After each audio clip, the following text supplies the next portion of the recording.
right, welcome to another episode of Paddlers. Are you ready? Welcome back, and sorry about the whole hiatus for the last season or so.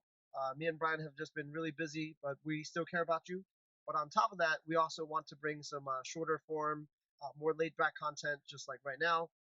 As you can see, I'm in my car, I'm by myself, and so these are just going to be shorter videos to bring you some new ideas. So, without further ado, I want to introduce you guys to this book that I've been reading by Daniel Coyle. It's called The Culture Code.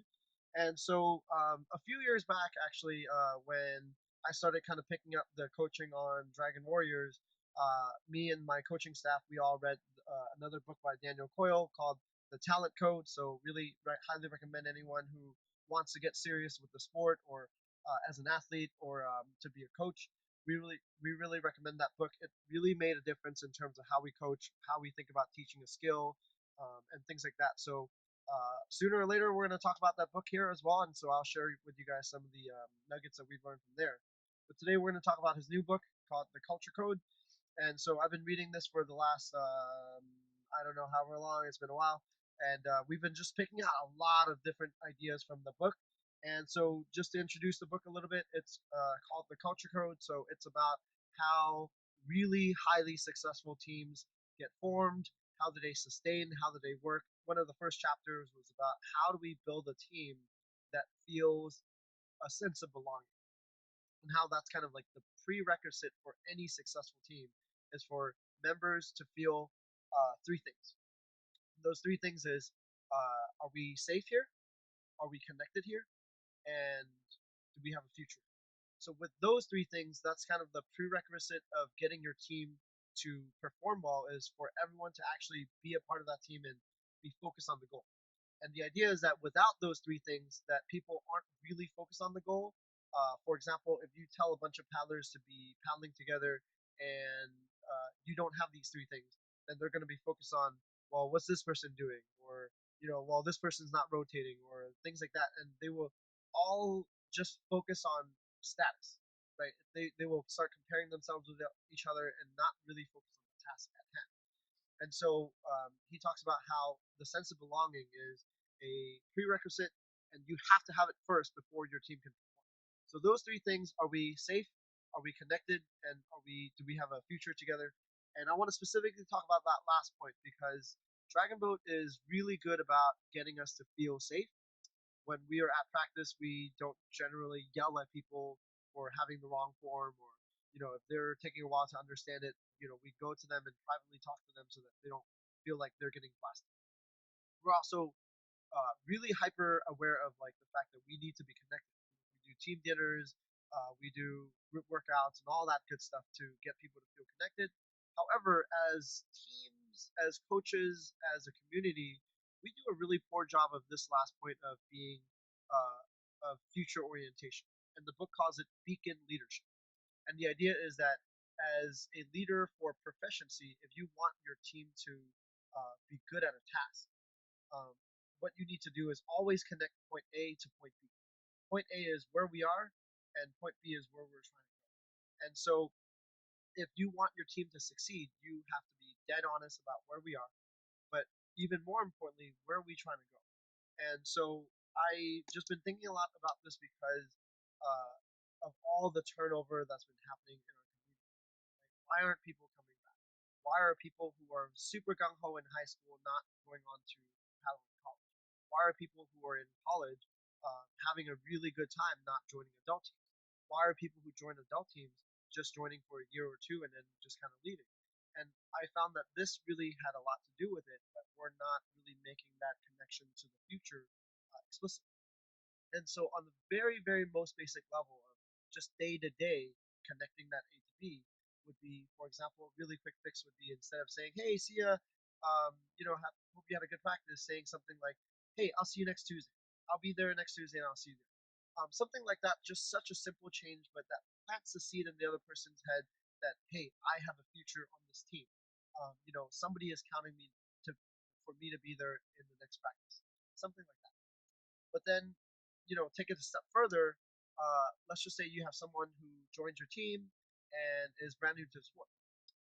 So then what's their next step? Well, my next step is I need to train so that I can be doing well in the first race. Okay, what happens after that first race? Well, you might say something like, "Hey, you had your first race down. Hopefully that got all your jitters out." But then we're trying to be more competitive, things like that. So you get them to, let's just say, stay for that season.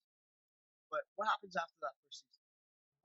What makes that second season different than that first season? What keeps this person coming back, right? So, for example, in the book, it gave an example of the St. Louis sort of baseball culture. And so in St. Louis, you have sort of different tiers. Of course, like the Cardinals, the actual major league team, they're kind of the highest level. But then underneath that, there's also like a bunch of minor leagues and minor league and things like that. And so the coaches kind of like all talked together.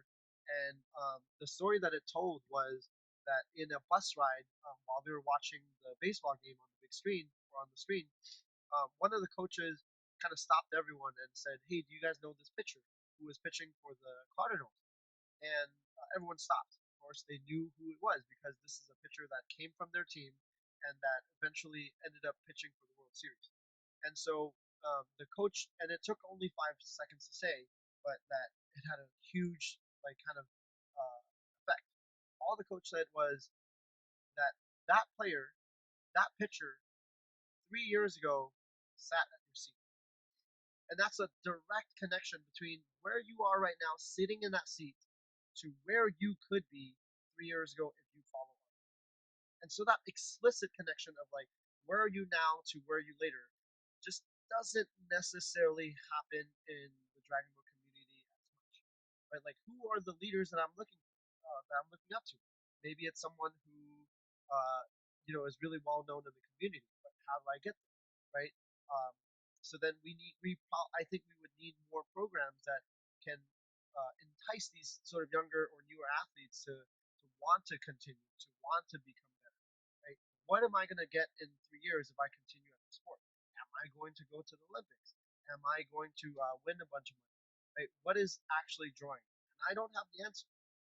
We're still trying to figure that out on our team as well.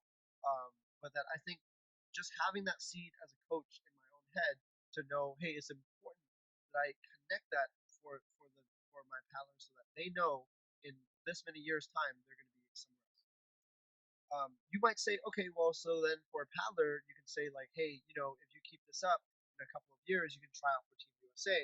Um, Another option is, hey, if you keep this up in a few years, you can be like me, you can be like a coach, which is why I continue to stay. So I continue to stay because I looked up at my coach and I wanted to build something of a team just like they have, right? But then what happens after that? But like I've been coaching for several years now, so then I'm constantly looking for that next step. Like now that I've coached and I've shown that I can be successful in our community, what is there for me to go next, right? Do I just stop coaching after a while and then just like move on with my life and my career? Is there a future for this for me in this? And I don't know. And so part of this whole podcast is sort of just getting that conversation started and seeing what you guys think. Because I don't have all the answers, but I do have some of the right questions. Right? This book is telling me that as a community, maybe we're not having a lot of people stay.